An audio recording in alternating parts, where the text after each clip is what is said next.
Be one to the realest trillist stomped down family. This is Kendra Blackwood with Tether Talk. An exclusive segment where I clown off code tethers that snack on rhino jerky and reeks of hella cheetah pee. But before I get started, please subscribe to my YouTube channel, the Hot Lava Music TV YouTube channel, Von Savage Media YouTube channel, and all the channels on the network.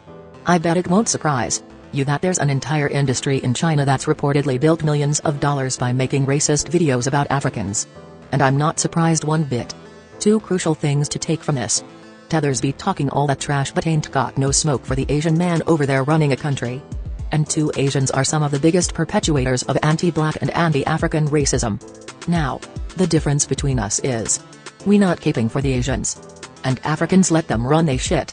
But it goes on to say, there is an entire Chinese industry profiting off of racist videos about Africans. Yes, you read that correctly.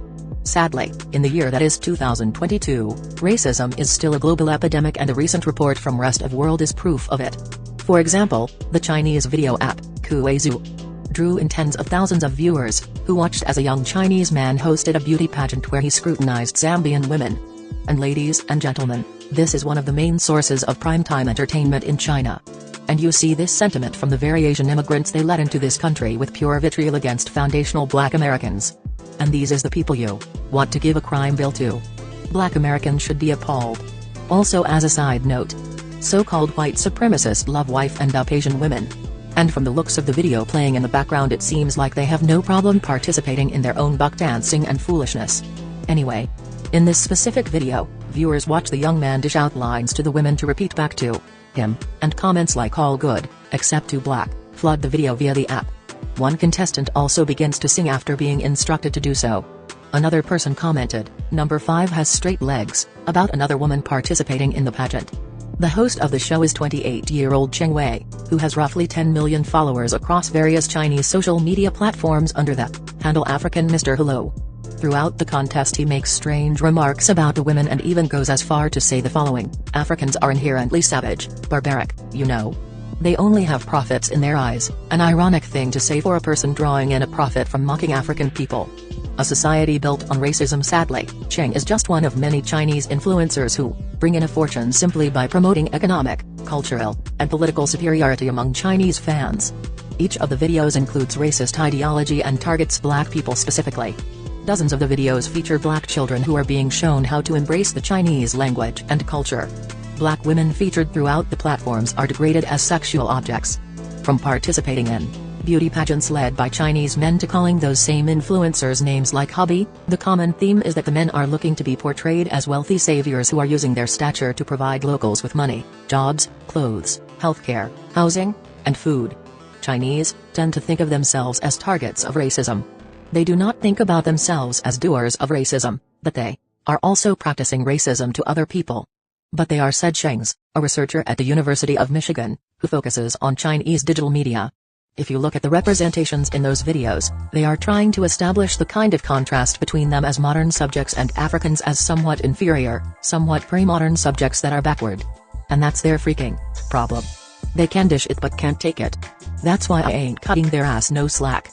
A research director at the University of Johannesburg's Center for Africa-China Studies reveals that the only time issues like this are addressed by China is when it serves as a threat to its relationship with Africa, which plays a pivotal role as the country's key economic and diplomatic partner.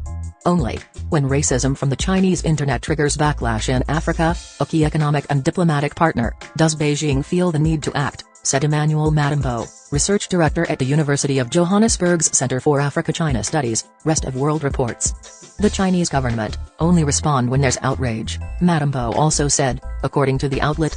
The Chinese always want to show Africans that they are a different type of partner from what Africa had with the colonists. And I say to the Africans, it don't matter if it's with or without Vaseline. You still getting the D. And to me it seemed like you all like. But hey, what do I know, I just work at Keep It P podcast. Also go sign the petition at noantiblackracism.com. That's noantiblackracism.com. Also, go grab a shirt. And I got 4 words for you. Love. Peace. Blessings.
savage. Blood on her hair, she's so tragic. Be careful for her love, she like. Hey Riri. Hey Rihanna, hey girl, how you doing? I'm into you like Trump's in the Putin. I know that might sound a little confused. Call me when you need a friend.